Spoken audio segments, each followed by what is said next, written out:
starts in 10, 9, 8, 7, 6, 5, 4, 3, 2, 1, go.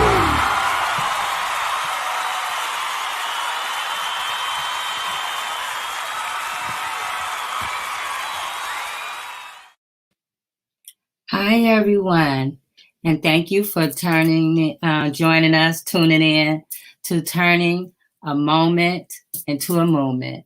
My name is J Love, and I created the Justice for Gerard movement because my son was wrongfully incarcerated for a crime he didn't do, innocent, had no knowledge of, and that birthed this movement, Turning a Moment into a Movement. And so thank you for joining us. And we're going to bring in some of our panel members. Hi, Trisha. Hey, Renee. How are you? I'm super blessed. Tired, but super blessed and grateful to be here with you. Oh, I'm so glad to see you this week. I hope you're feeling better.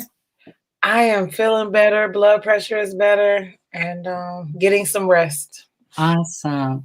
So for those who may not have, this might be their first time coming in with us, introduce yourself and tell everybody what it is that you do. Okay. My name is Trisha Duckworth. I am the executive director of Survivor Speak.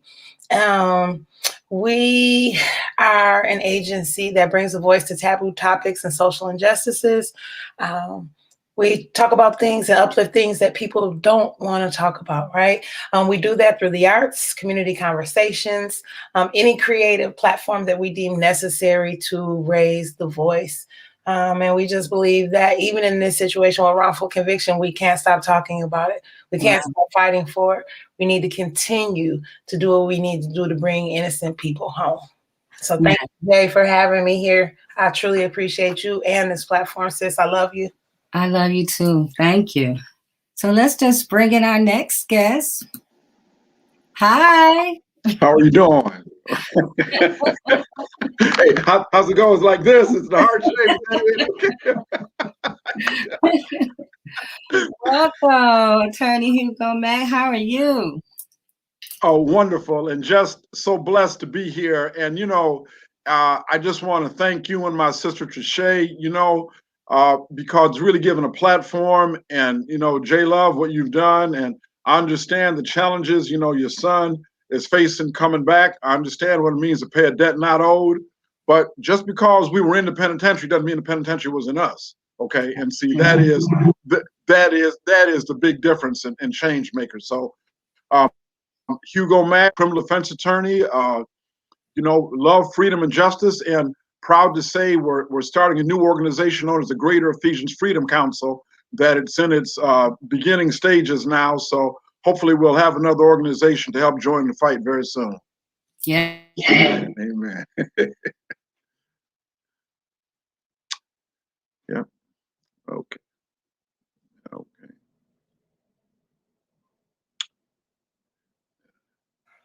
Hi. Hey. Here we go. Okay, here we are. Next. Greetings, Mr. Edward Sanders. How are you, Baraka? I am fine, and I appreciate being able to take a jump off of one call onto this one. And so hello to J Love, Trish, and Attorney Max Street. Hey, Baraka. Yeah, hello to all of you guys. In acknowledgement of what Attorney Max said about that the prison, that you may have been in prison, but prison isn't in you. Just as a reminder, particularly this is African American History Month. Yeah. Some of us may have forgot about this history, but there was a time when J. Edgar Hoover took and put practically all the male followers of the former Elijah Muhammad movement. At one time, he literally took and parked it on paddy wagons at the back door of their temple. And because they they were known to not take and sign up for the draft. They were advocating in the African American community against participation in the draft. It wasn't that they refused to actually go to war. They refused to put their name on a piece of paper and said that they were eligible for war. And J. Edgar Hoover took and had them arrested and put in the federal penitentiaries. Elijah Muhammad spent time right here in Michigan in Milan prison with two of his sons. And one of them was the son that succeeded him, Wallace Dean Muhammad. Both of his sons, two of his sons spent time. So you had a father and a son.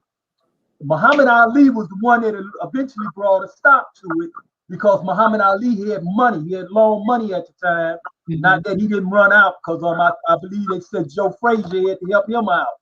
But he took his case all the way to the United States Supreme Court.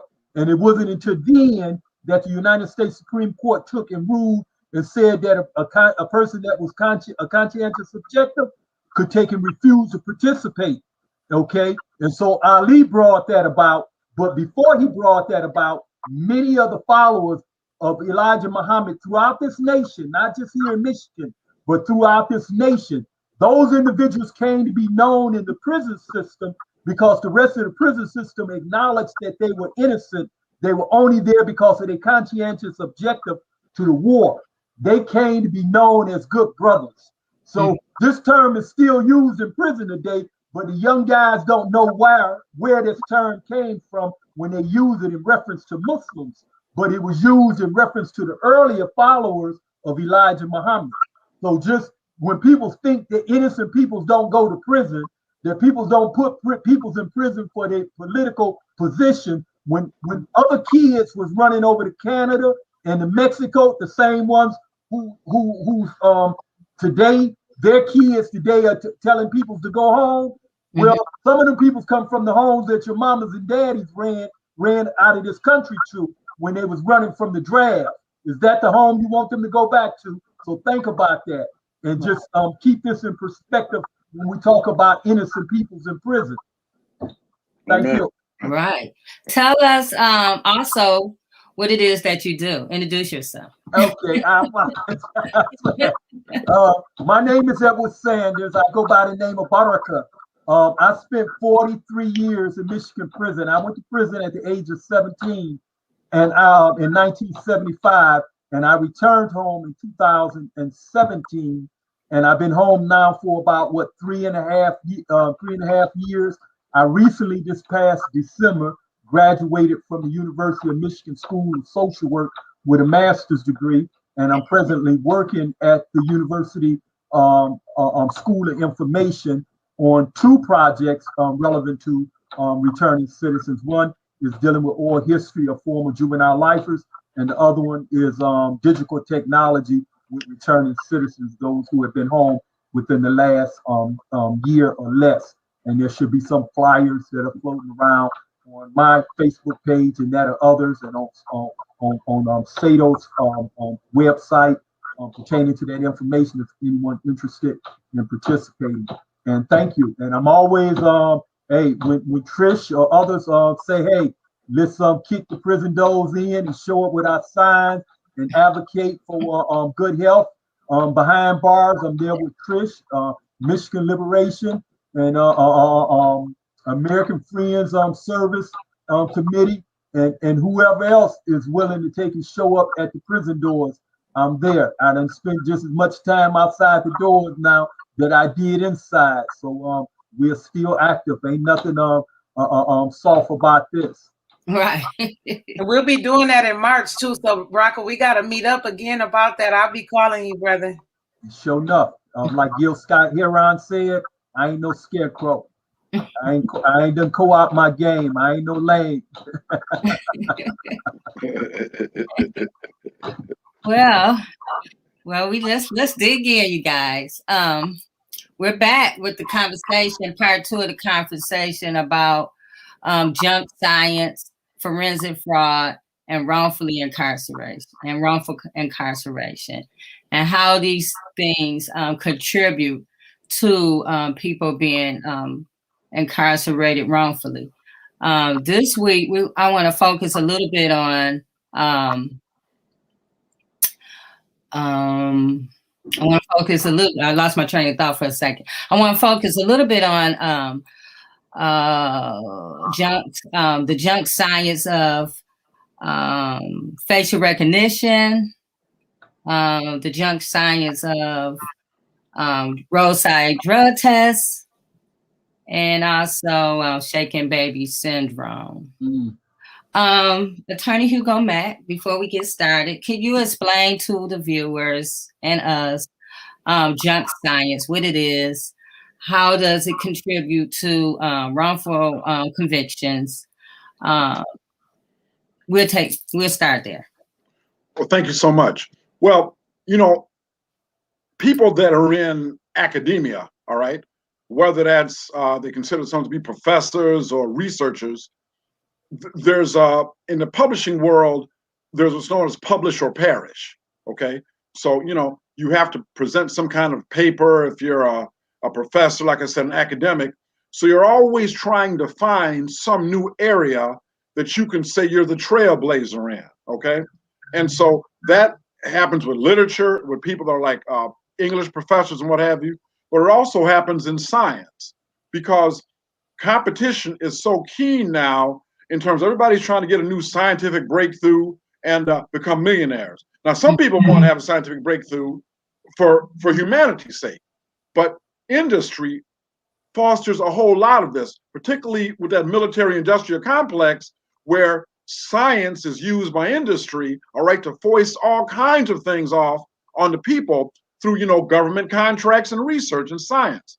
So what happens a lot of times is that you've got somebody will come up with a theory that is really, really based on systemic racism. I mean, it is, and I've reached a point in my life and my career, I don't have to bite my tongue anymore. You understand? So what I'm saying is, for me, it is about finding a way to perpetuate the disenfranchisement of one group of people for the benefit of another.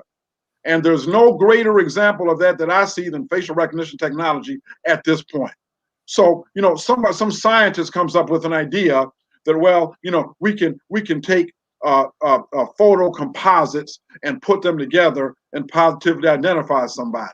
Well, just like what we see now scientifically, when they want people to be in test groups for like the COVID vaccination, you're saying that this vaccination is good for 96% of the time. That is only based on how good your test people are. In other words, how many different people you have in the test group altogether. If Black people or brown people or Native Americans aren't in that test group, the test isn't that COVID is not vaccine is not 96% effective for us because we're not in that group. Well, the same thing happens now, which is very disturbing to me with this advent, particularly in Detroit too now, of this facial recognition technology without acknowledging the severe flaws in it, the instance of misidentification. And I want to say this.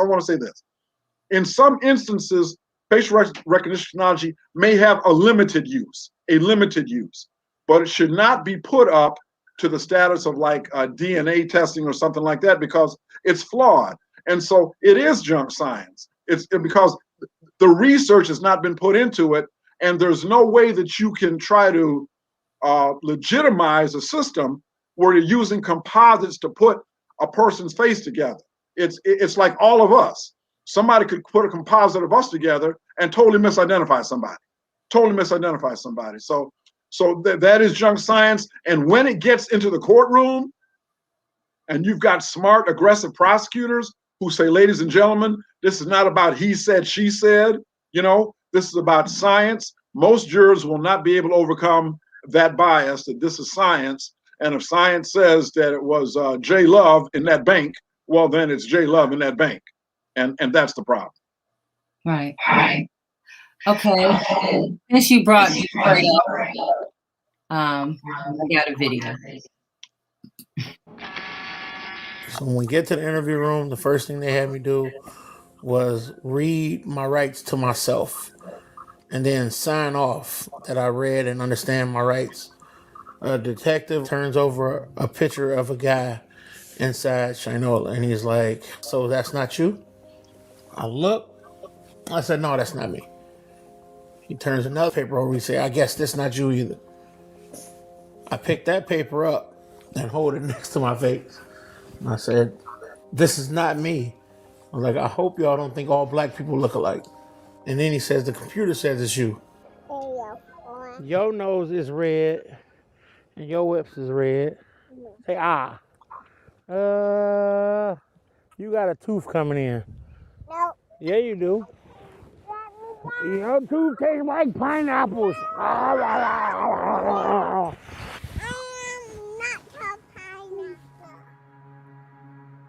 At that time, no. I didn't know that they used any type of facial recognition or anything like that until talking with the detectives who showed me that's what they used to apprehend me, if that's the right word. In the morning, everybody gets dressed, everybody gets ready. Lissa leaves and takes Rosie to my mother-in-law's. And then I drop Juju off to school. It's just a boring Thursday, right? I'm on the phone with Lissa around 4. So then my line clicks. I click over. I'm like, hello? The guy's talking like he knows me. He's Robert. And I'm like, who is this? You need to come down and turn yourself in. Who is this? Officer, somebody from the 3rd precinct, and I need to turn myself in for what? So he's like, I can't tell you that. I'm like, then I can't come down. Well, if you come down, it'll be much easier on you. You don't want us to come out to your job, do you? At this point, I think it's a prank call. So I'm like, look, man, if you want me, come get me, I'll be at home. Bring a warrant. And I hang up on him. My mom got home with Rosie and we were walking through, and as I was walking through, I looked out and the cop car was outside, and I said, oh, so it wasn't a prank call, there really are people here. They came to the door, I answered it, and they kind of stuck their foot in the door and said, send Robert out. And I said, he's not here. And they said, we just saw him come out of that van. And I said, that was my mom, he's not here. I'm just like, this will probably be over when I get there. It's got to be a mistaken identity or something. I don't know why Detroit police are at my house in Farmington Hills. I pull in the driveway here, pull up in my regular spot, hop out. By the time I close the door, the car is in the driveway blocking me in. And they park this way, across my driveway, as if I'm gonna back out or something and try to take off.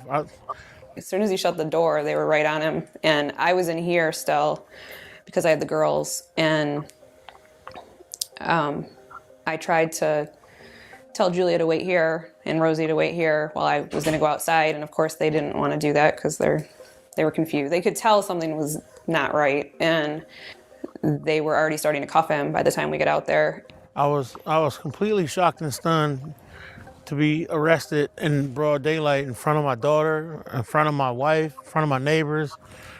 I can't really put it into words. It was one of the most shocking things I ever had happen to me.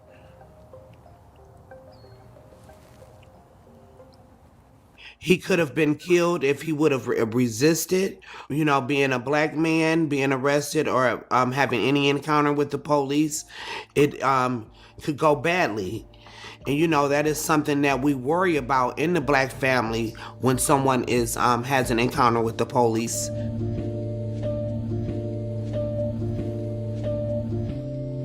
Some detectives came to see me. They took me out of the cell and to an interview room.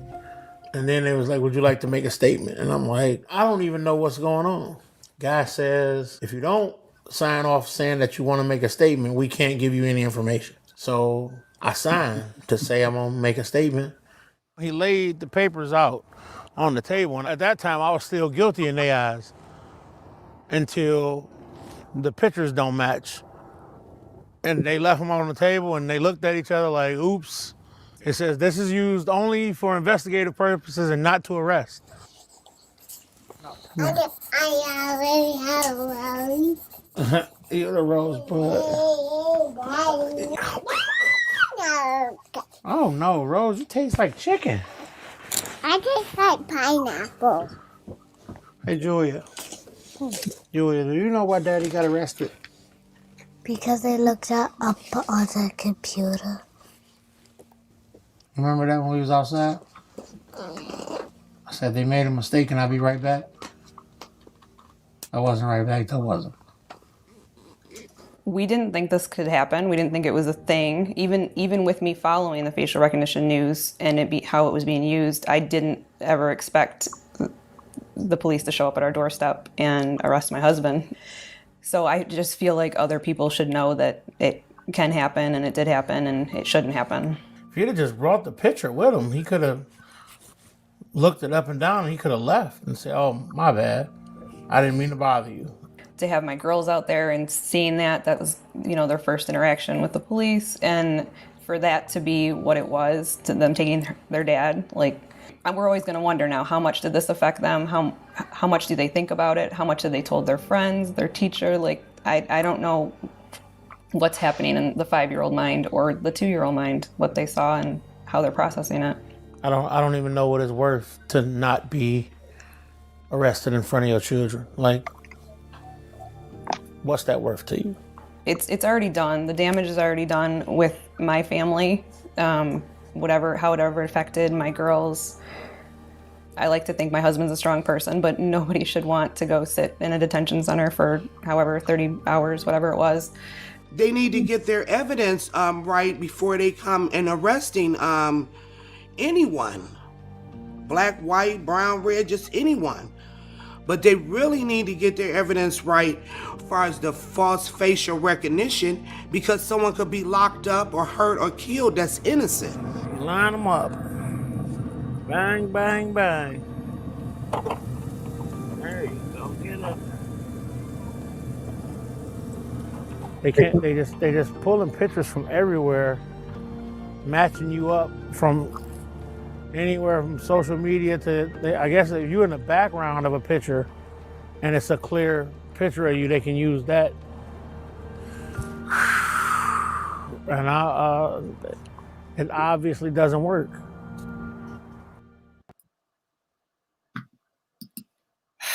Wow. That was the case that Victoria Burton, who's now assistant prosecutor, worked on. That's using that, facial recognition in Detroit.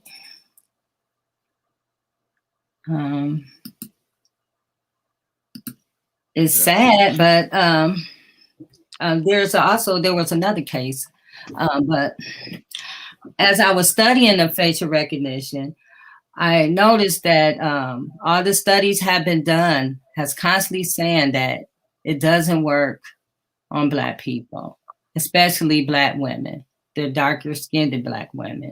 It misidentifies them a lot of times, more than not. We have this technology in our cities, and then I just recently heard on the news that Highland Park and Ecorse are adding what they're calling the blue light. Detroit has green light, and they're going to have the blue light, and it's going to be some blue light specials when people get falsely misidentified with this facial recognition in Black communities, and we have to not think it's okay. People think it's okay. I'm not a criminal, but it affects your privacy. You have no control of what they're doing with the data. And also they're doing face surveillance where they're taking your face. And every time your face hits this camera, if you're under a certain type of investigation or whatever, they're cataloging you. They're keeping all this data against you. So, Trisha. Well, how you gonna dump all that on us and then call my name? Oh my Lord! My heart just got so heavy watching that. Because there are so many cases of that. people wouldn't even realize, and it's so disheartening. And you just said something about it being used to even surveil people. In I was doing some research in Minneapolis. Their city council actually banned it because they were using it to surveil protesters and, you know, do all the little things that they were doing. So their city council has actually banned it. But while they were going through the process and all of the research, this man's name is Chris Wayland. He's a cybersecurity consultant. Then this is what he says: this technology is simply not ready to be used.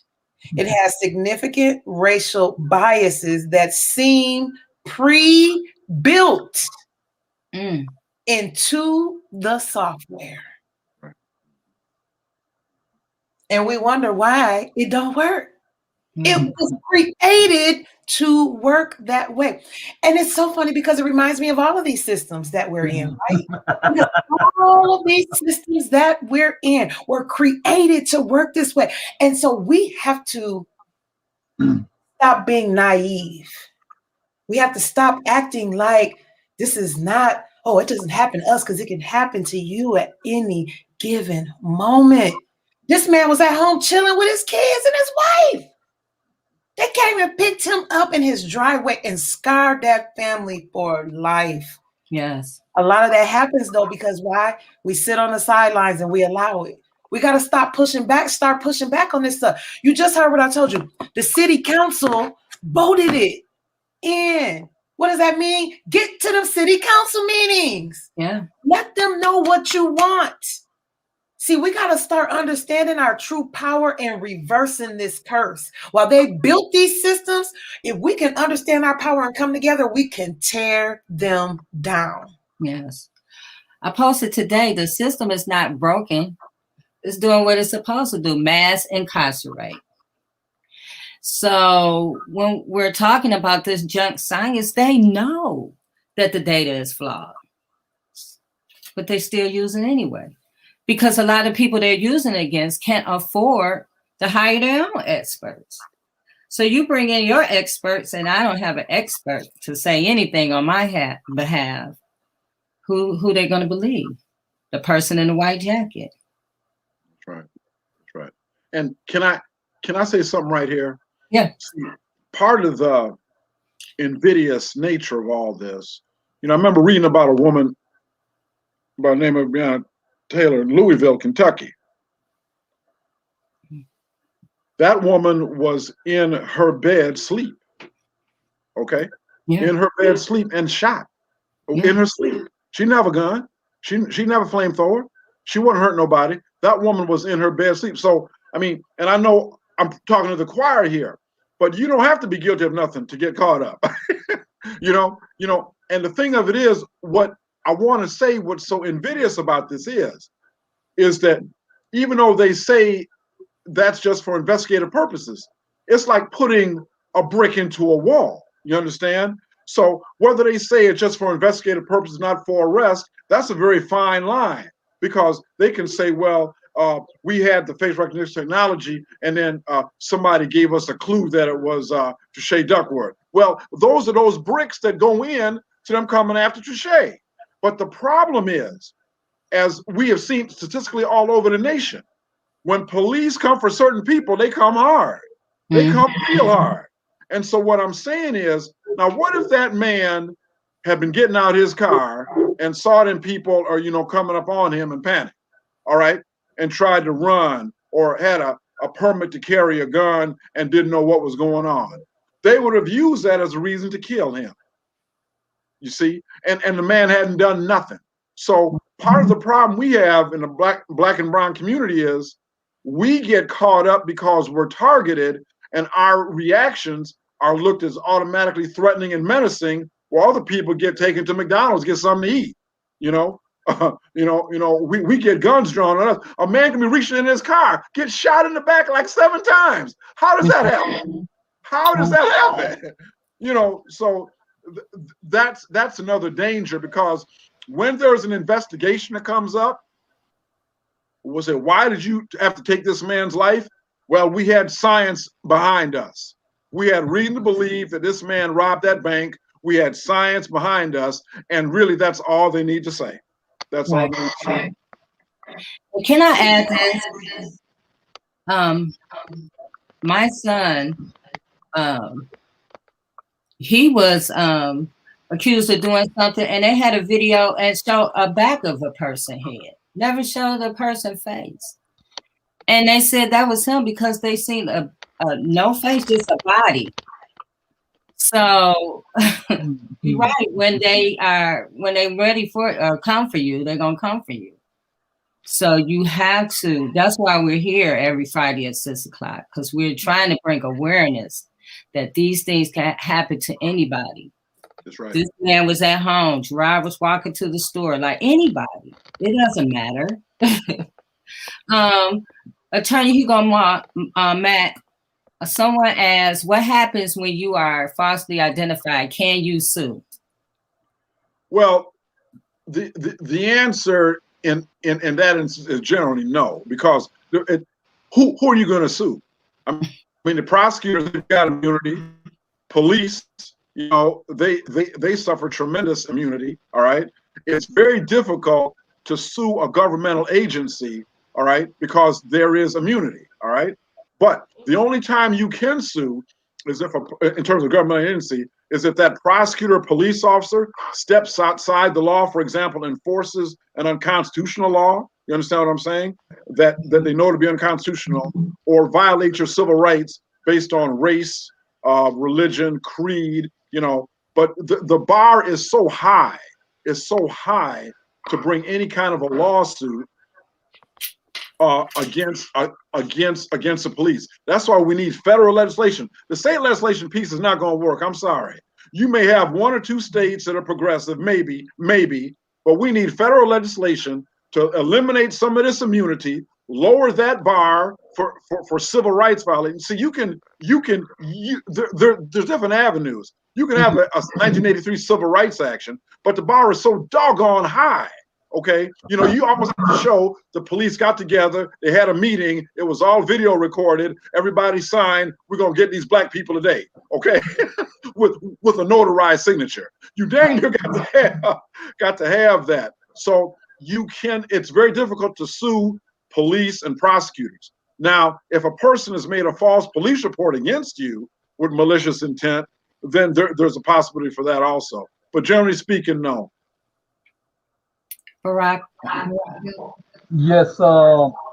When I came home, and maybe about a year after I was home or less, I got a job here in Wayne County at Wayne State University. They had a program called AmeriCorps, and within AmeriCorps, they had a program called there was an urban safety program, what I think they called it. And even though I had came in under the pretense that I would be taking and mentoring youth and young adults, and they wanted me to come in early so I could kind of get orientated and everything. And I was working with the people that were involved in the program that was called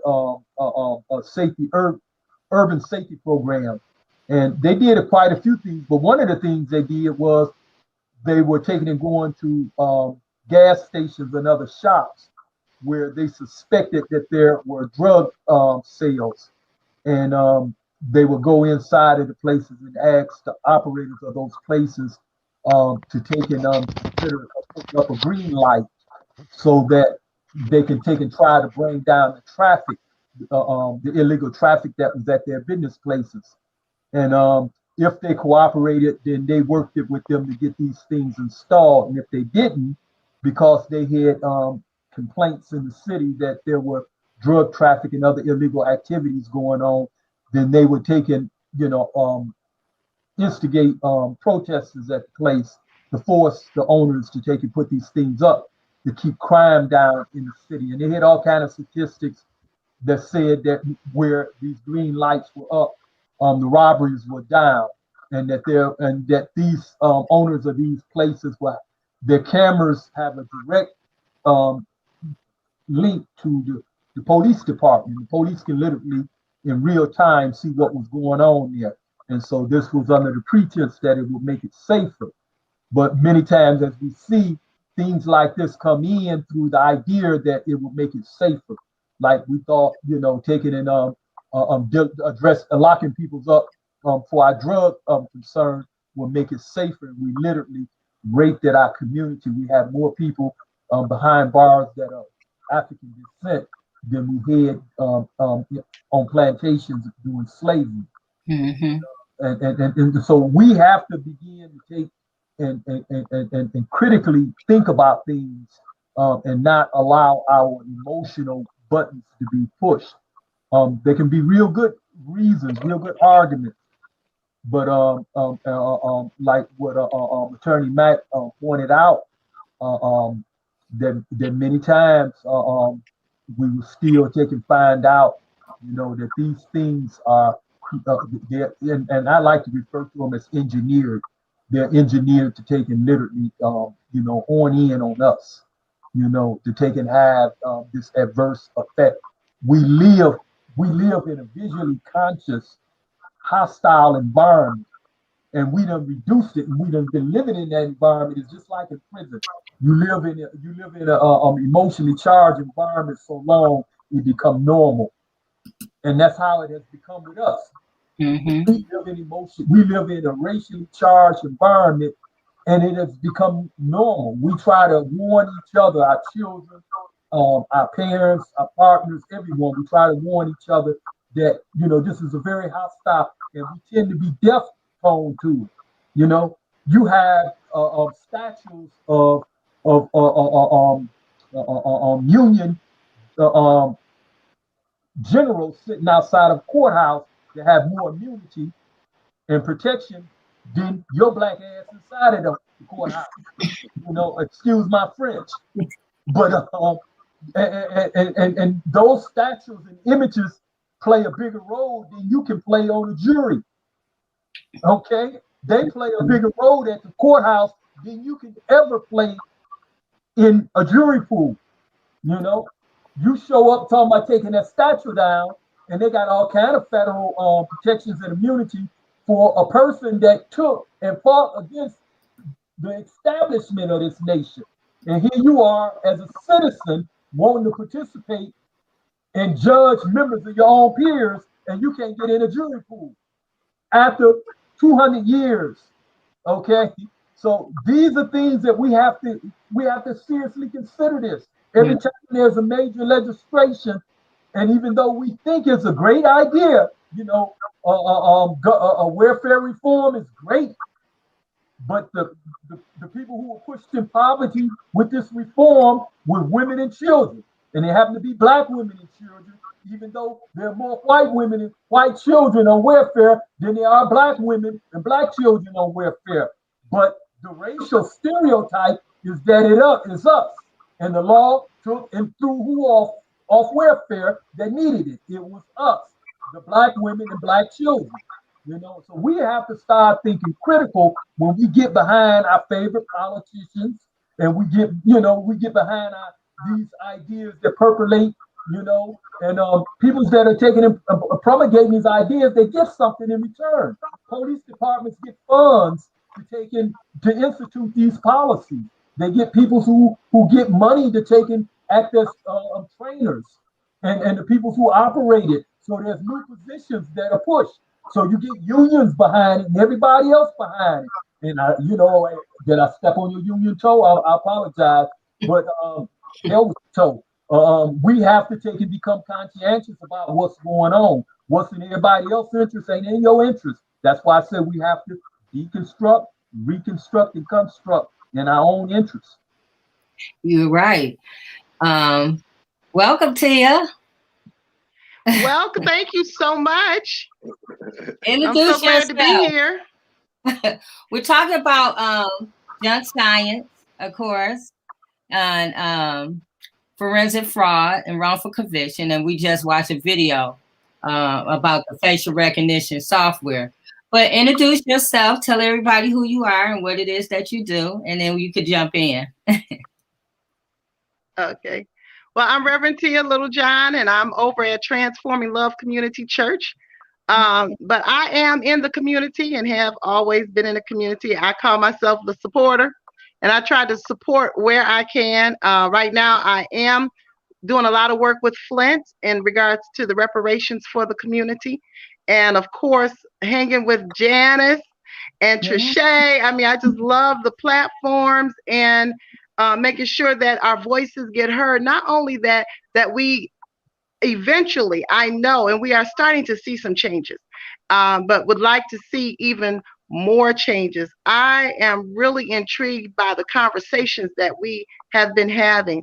I started a program, a reentry program through Empowered Living Human Services some time ago when I was the CEO of Empowered Living. And I did a lot with prison reentry and was very disenchanted with how people were treated. Out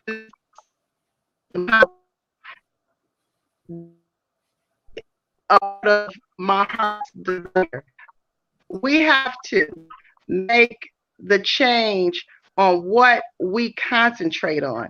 And I believe that as families, we got to start really looking at, like everyone has been talking about, what are we really believing? Why don't we do our own statistics? And why do we believe whatever is given to us? And this is a habit. This is a habit of our people that we just go along. And I believe that we're in a place right now where we will no longer just go along with whatever. And we really have to be cognizant about the tricks and make sure our children are aware. So I'm really excited about what we're doing. And I want us to keep talking about, of course, facial recognition. And unfortunately, so many people voted for it. They voted for it. And that's because they vote with a lack of knowledge. Yeah, because Detroit City Council voted it in. Even though people were telling them, hey, it's bias against Black people, and you were in a city where there's 85% Black, and you put something in that's biased against Black people. Yeah. It's called kickback. Yeah. Money. Right.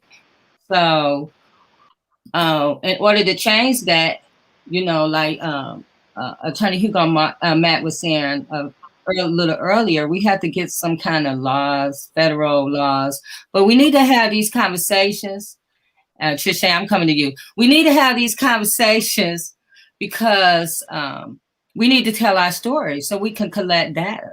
We don't know what's going on until we tell these stories and people start telling their stories and understanding that we have power to make change. We don't have to accept something because somebody says that's good for us. No, we can decide what's good for us. Here I come, Trisha. Here you go.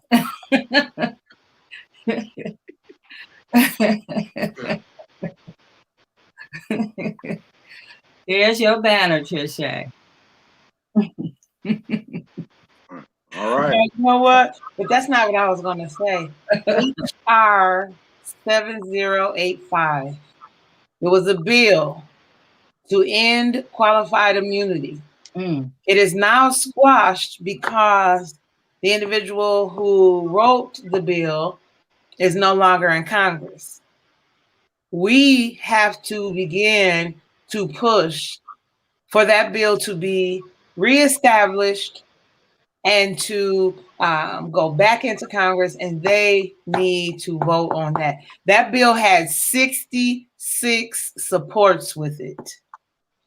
Congresswoman Dingell was there, Congresswoman Rashida Tlaib. I mean, all of the top names that we see, they were all in favor of this bill. So to that gentleman that said, can we sue? If we pursue as a people and get this law put in place, yes. And I think we learned a couple weeks ago from our dear brother, Attorney Hugo Mack, not only do we need qualified immunity, we need absolute Yeah. immunity, because these jokers need to start going to prison. That's And right. I guarantee you, if you hit them in their pockets and you start sending their tails to prison, they'll stop this foolishness. That's right. That's right. That's right.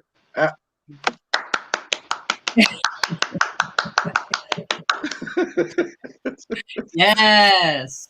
That's right. There's, And go ahead, attorney. You can go, man. Go ahead. I'm sorry. I wanted to say something else too. You know, in one of the previous sessions we had, I talked about the systemic racism and how it's like a bowl of spaghetti, okay? Trying to detangle a bowl of spaghetti. And I'm going to say one thing that I've dedicated myself to research and try to push. You know, somebody with a criminal justice experience, you know, you cannot sit on a jury in the state of Michigan. All right? You cannot sit on a jury in the state of Michigan. So it doesn't matter if what happened to you was 35, 40, 50 years ago. It don't matter if you were a candidate for the Nobel Peace Prize. In the state of Michigan, they will label you forever as not being worthy to sit in judgment on somebody else. But yet, people continually sit in judgment on you when you have a criminal justice experience. See, that, you know, to get and say, oh, well, you know, you got a record, you know, oh, you got this mark against you. We can't trust you. So what I'm saying is, we have plenty of areas that we got to start untangling this. We can do it. I mean, you know, we can do it. But like I say, as a person with a criminal justice experience myself, coming back, fortunately, Michigan, you can get your right to vote restored. You know, a lot of states are very regressive on that. You know what I'm saying? But you cannot sit on a jury. So that sends a clear message to anybody that's been in that situation. You're not deemed worthy of full citizenship because you cannot sit on a jury. Wow. And it is quite possible because this class of individuals are more closer to taking and understanding jury notification than anybody, Right. and making use of it. You know, and for anyone that don't know what that term means, jury notification is where, in spite of the law, you can say that you believe that the law is unjust, and ultimate. If you on the jury, you are the ultimate jury. You can take and say no. That's what those senators are finna take and do with Trump. You know, that's why they got their back to the evidence that are being presented. You know, they are taking and finna use jury notification. They are the jury. They are the judge and the jury of this man, and they're gonna take and say that despite all the evidence that they've seen, because he was using his white privilege in his white space, he was right. Okay, and they're afraid that you may take and say that hey, because you're a citizen in the United States of America, and the police got a history of taking and bashing your head, and when you seen them, you ran off, and you don't consider that a resisting arrest. You consider that survival. Right. You see what I'm saying? But so as a black juror that's been to prison before, I might take and agree with you. Your alibi might mean something to me, even though it may not mean something to the other jury members. My experience tell me that hey, that's reasonable. Right. That's reasonable. Okay, that he break off, but a person off in the suburbs who always see the police as serving and protecting, which they may do in your neighborhood. They may protect and serve, but that ain't the history on the corner of Dexter and West Chicago back in the early 70s when one a group of police shot or law enforcement shot up another group. You had some African Americans that was Wayne County sheriff, and they was in an apartment building there, and you had the Detroit Stress where they showed up and seen a black man jump out a vehicle, and they thought they seen a gun inside, and followed him up to an apartment and kicked open the door. When the people's in the other side of the door defended themselves, they come to find out that you got the Wayne County sheriff shooting at the Detroit police. And and then the Detroit police called in reinforcement. It was a bloodbath right there in the city of Detroit. This is our history. This is our history, and this is Black History Month. That's part of our history too. But so we can't rely on this. They won't allow a person with that kind of experience because they are more likely to exercise jury notification, which you ultimately have the right to do. Not all laws are right, even though you're sworn to take and follow it. But if your conscience tell you otherwise, why was Dr. King out there in the street? You know, why did Rosa Parks take and refuse to get out of that seat? There was a law that said that she's supposed to do it. There was even a damn sign in the front of the bus that said she's supposed to go to the back. She didn't go. And I thank the sister that she didn't go to, because I'm tired. I want my seat. Right. That's right. That's right. I'm sitting in the front of the bus. This conversation reminded me something that Dr. Shelley Hope said in your on your workshop, Trisha. She said that we were never seen as human. And so when they were writing these laws, when they were coming up with this, we wasn't seen as human. That's why it's okay for them to say, you know, super predators. They're getting the super predators because we wasn't seen as human. We were seen as animalistic. You know, we're coming to, you know, to tear up your homes or, you know, take your kill your wife, kill your kids, you know. And that's why they created this crime bill that our people, we got to go back. We got to take responsibility. So many of our people voted for. And even though, you know, when you talk about it with some people, they say, you know, crack was really bad. It was so bad. But we bought into it, into the programming. How did the crack get there? We didn't have planes flying over there bringing the stuff over here. So, but we bought into it, something that was created for our demise. Tia? Yeah, you know, I was just thinking, you know, I always think about little books like The Lies Our Fathers Told Us, because everything has been built upon a lie in order to build somebody else up. Mm-hmm. And I think education, we have to go back to educate. We have to go back in order to educate people so they can see the progression of how things came to be. You know, I remember when my mother told me when she went to college, and she had two white roommates, and there was another African American female with her, and there was four in the quad there. And she got ready to go to bed, and she took off her clothes, and the white girls were astonished. And she said, "What are you looking at?" And they said, "You don't have a tail." Oh, wow. Okay, so that's how animalistic we are. The consciousness that and really it's their own ignorance for you to even believe that we would have a tail.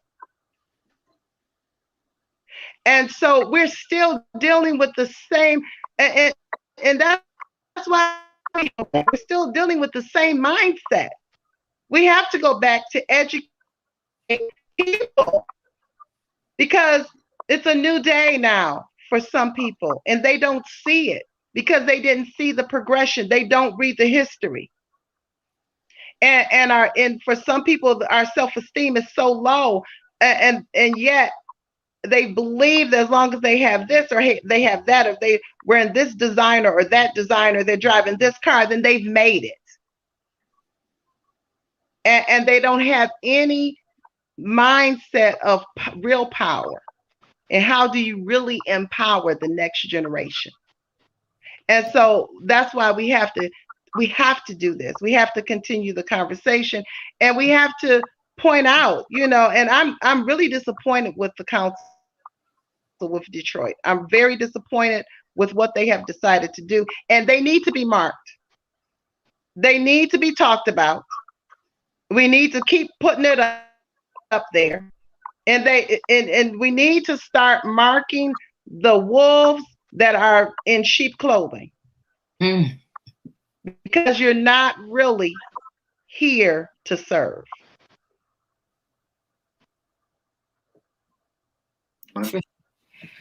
Trisha? In the words of Valerie Kelly Bonner, they voted for the weed. Now vote for the need. Okay. Okay. You know we need to get rid of facial recognition. So get it out of there. But when we are not at the table, I can't stress this enough. When we are not at the table, they do what they want. When we are not at the table, it is business as usual. And when I say business as usual, listen, at the table doesn't mean when you get mad. Oh, we're mad about facial recognition. Now we go and we sit in that meeting. That's it. No, at the table means you are at every meeting, watching, hovering, making sure that they do what we need them to do. That's our job. We say that our right, oh, it's our right to vote, it's our civic duty. No, your civic duty is to follow up behind that vote with accountability pushes and make sure that they do what we have put them in office to do. We got to stay at the table. We got to stay the course, and that's the only way we're gonna win. If we're not at the table, you're on the menu. Yeah, That's right. Exactly. And let me say this if I can. Part of that being at the table is not letting any, and I mean any elected official get comfortable in their spot. Okay? Mm-hmm. You know, because the reality of it is when these people get elected, you know, they become institutionalized because it costs so damn much money to run a campaign, you know, and a lot of people get discouraged. So, you know, in Washington County, there's some issue with some people on the bench, you know, that I have that, you know, been a report that was done about one judge in particular. Okay. And see, the problem is, and black people have to own this. Okay. Black people have to own this. We have got to get to the point of not to stop drinking that Kool-Aid all the time and say, well, so-and-so been in office for so many years and, you know, I'm doing okay. You know, I ain't got no problem with him or her. And, you know, who this cat here coming out or this woman coming out, I don't know them, you know, they ain't nobody. I'm not going to support them. And see, we feed into that time and time again. And frankly, some of that has happened in Detroit, to be honest with you, to be very honest with you, you know, and it's us that's letting it happen. It really is. And so what I'm saying is, for me, we have got to encourage our own ranks. People are qualified for these jobs, and they say, well, we can't win. You can't win if you don't let yourself win. And don't ever let these people get comfortable in their jobs, because once they feel you are invisible, they don't care what happens to you. They don't care about me or Tashay or Reverend or, you know, the brother here or J Love, because they ain't got nobody supporting them. We're going to roll over them. But even if it's just standing by ourselves, you know, for me, Jesus Christ is with us, and we cannot fail because he's already won. Rocker.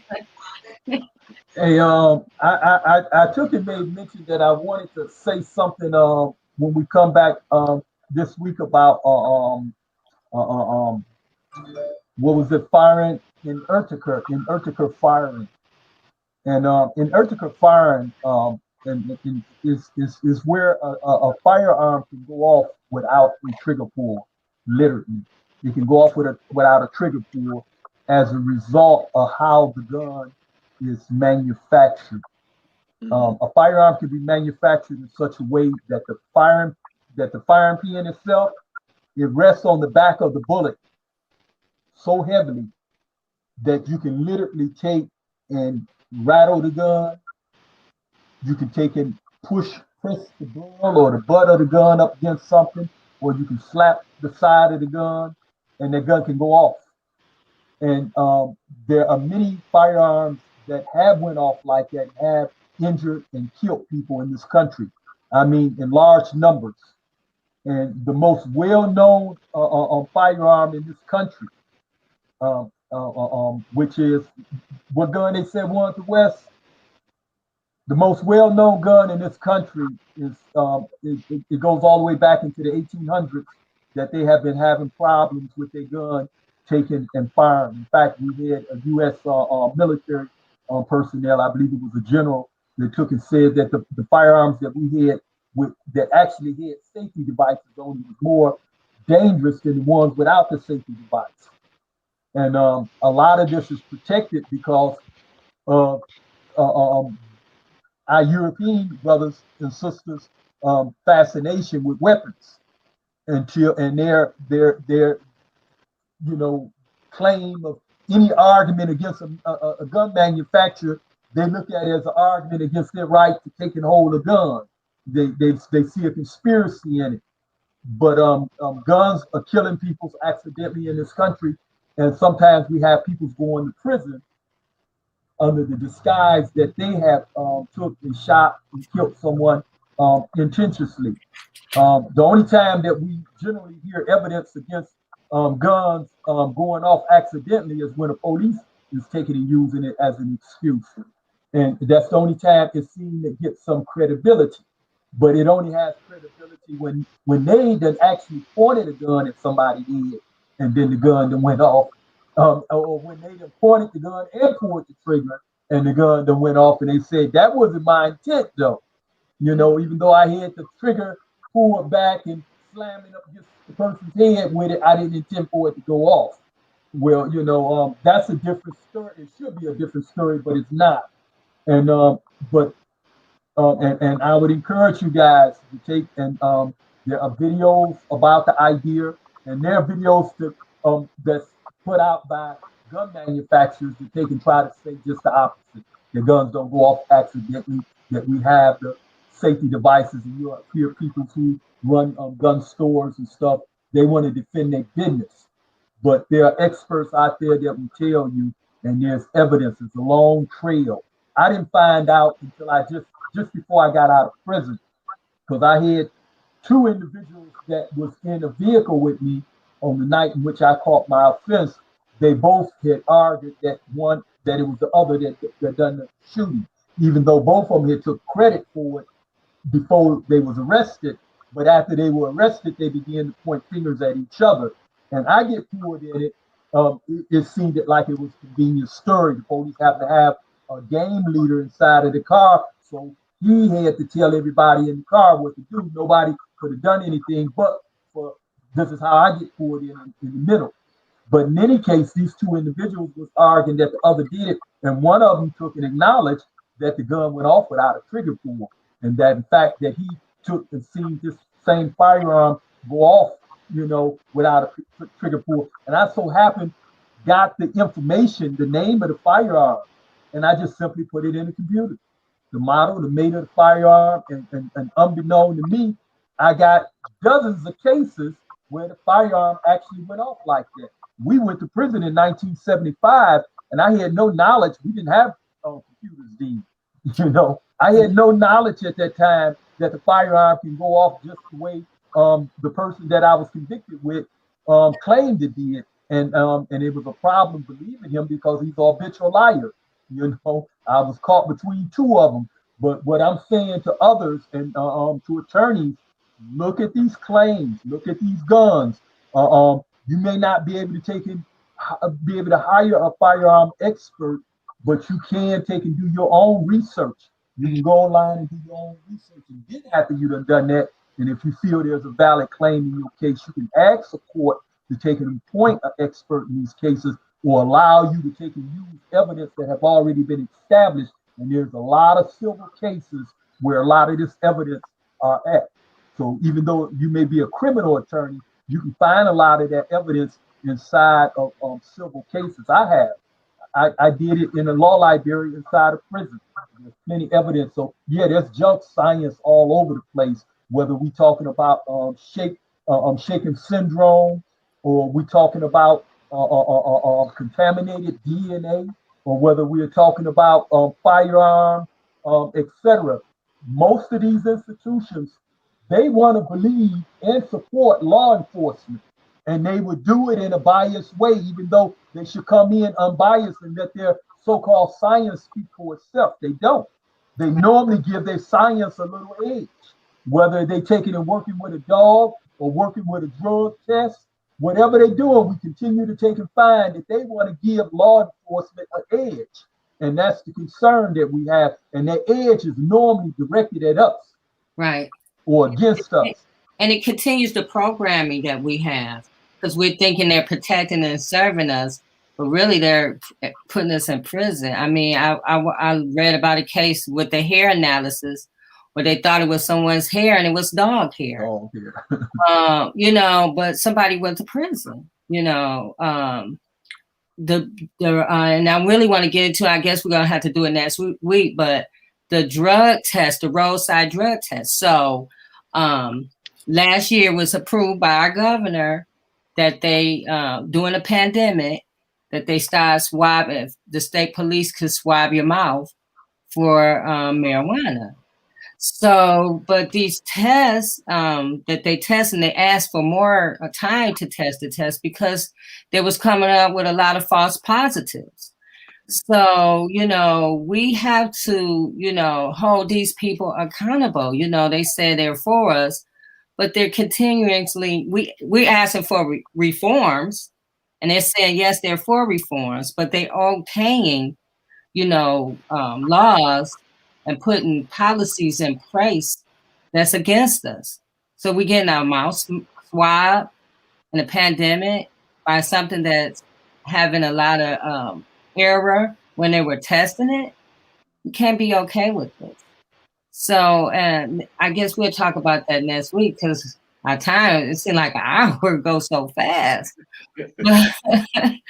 But these things that we need to educate our people on, because we hear it on TV and it sounds so, you know, like it's, oh, okay, it's so cute in a bow. Sounds like it's wonderful for us, but it's really against us. So I want to thank everyone who's in the comments today, who commented with us and watched us. I hope you guys share this and continue to share these events, because we like, we're trying to put out content that will help. We're not giving you, and I posted that this week, we're not here to give you legal advice, but we're here to educate you so you can know what questions to ask just in case you have an issue. And if you have an issue, you can always contact Attorney Hugo Mack. Max Street.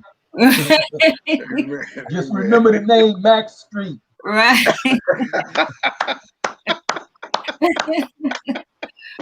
So we're going to give our closing remarks, and I guess we're going to come back with part 3 next week, because we really need to walk through junk science. Like, you know, when I first started reading, I thought, okay, we can.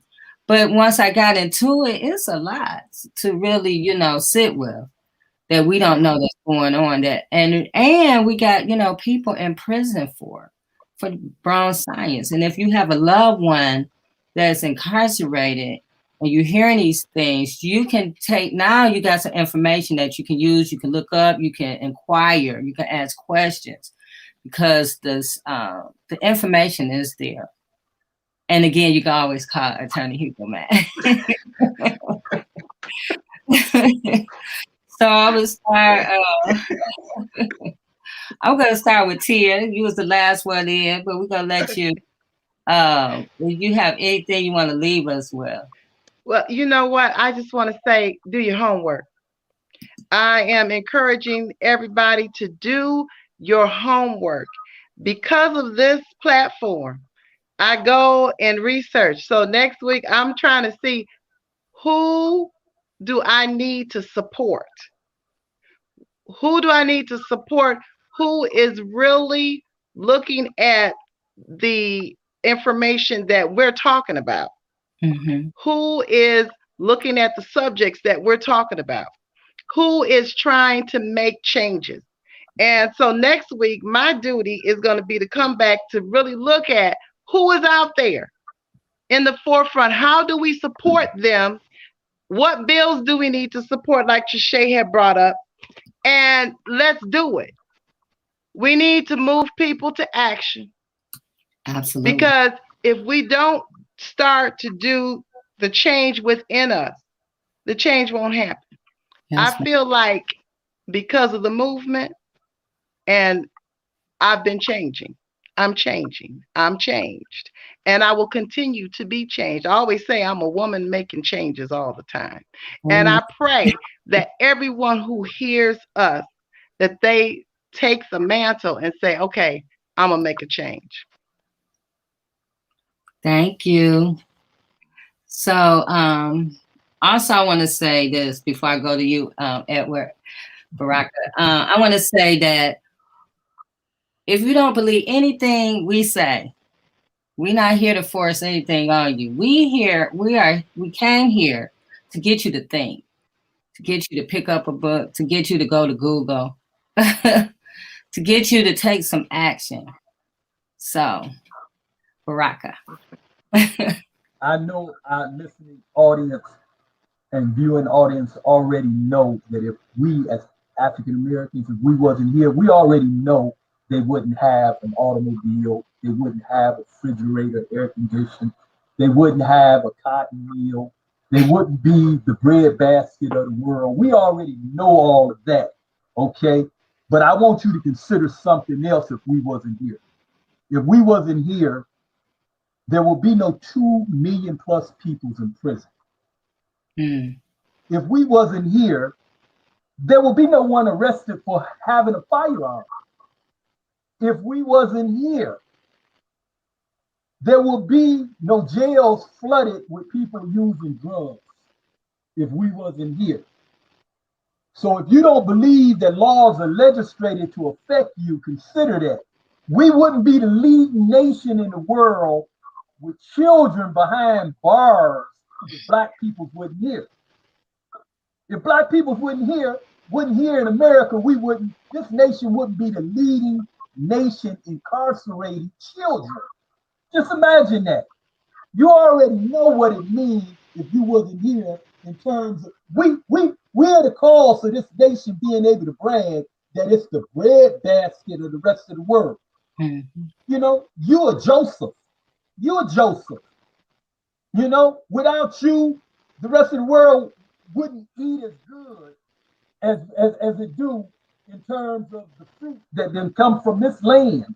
But just imagine, those ain't the things that I'm asking you to consider. I'm asking you to consider your place behind bars. If you wasn't here, there would be, like Michigan, for example, the largest government industry in the state of Michigan is the Department of Correction. The state of Michigan, that's its largest business. It compete with Ford and General Motors, and black people's is their product. Black people's are their product, and that can be said by about every state within the union. And did I call it a union? I'm sorry, in the United States. Well, hell, the union. I'm through.